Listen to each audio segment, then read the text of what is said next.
Here's another edition of what it's like to go to war. And building on the last couple of videos that I did, I want to talk about the essential elements of tough, realistic training before you ever get on the battlefield. Because tough, realistic training does something for a warrior that very well might save their life, or definitely save the lives of people around them. And it's creating an instinct for how to respond in combat. Now, I guess I should say, there is no way that anyone can train for every possible scenario in a combat environment. There are just so many factors. I've talked about this in other videos.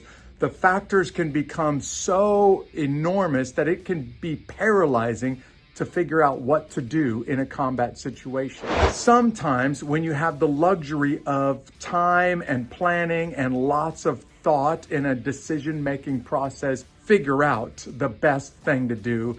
And those situations don't really require instinct. But what every warrior on the battlefield needs at a minimum is an instinct on how to respond in a split moment crisis. And this, I think, can only be done in training. It can only be done in very tough, highly realistic training back in the training grounds well before you ever go onto the battlefield. You see, there are some scenarios in combat where a person has to make a decision. You have a split second to make that decision, and your decision will determine whether or not you live. Your decision very well might determine whether or not the person to your left and to your right lives. And training must be tough. It must be realistic if it's going to create instincts in a warrior. Let me give you a very personal, real-world example. When I was a squad leader in Somalia and I was driving through the city streets my second time in and out of the city, I got ambushed in these vehicles. Now, I had already been in an intense firefight that day. I had already lost guys who were shot and killed instantly right next to me earlier that day in that firefight.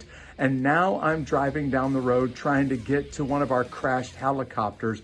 And from 10 feet away, I was ambushed by a small group of Somali militia who were hiding in the bushes. They used rocket-propelled grenades and automatic machine guns. Now, ask anybody who's ever been in an ambush. If the ambush is far enough away, you've got a split second to respond, and how you respond will determine whether or not you live or die. But in a near ambush, and an ambush from 10 feet away, you don't even have a split second. You respond, you immediately respond, and your response will determine who lives or dies. I got ambushed with a rocket-propelled grenade and with automatic gunfire. It was less than 10 feet away from my vehicle, and I was leading a squad of Army Rangers through the streets when I got ambushed. I knew in an instant, whatever I decide next might cost a lot of people their lives. And because it's 10 feet away, the amount of time that I had to make a decision was less than a second. And so I immediately made a decision to return fire and to pull the whole force out of the ambush kill zone. I'm describing a scenario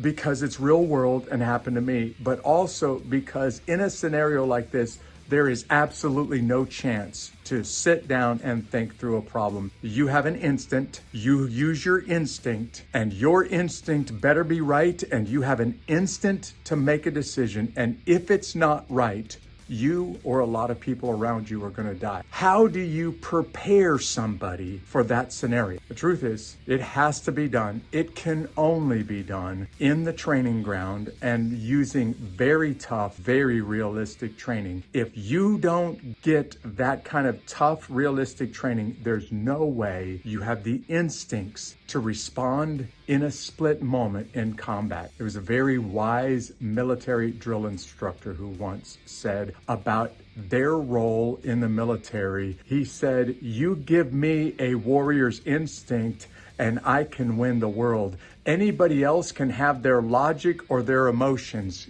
Give me their instinct and I can win the next war." And what I'm saying is, don't ever play games and mill around with the kind of training that you do back at home station, because you must create instincts in warriors. Those instincts will be the difference between people who live and people that die. And this is one of the values of training back in home station that you cannot make up for when the bullets start flying. So in this little what it's like to go to war video, I want to just describe for you a word that almost never gets used, but every warrior needs to have mastered, and it's instincts. The instinct to respond immediately and appropriately in a combat theater. Hope this video has been helpful for you.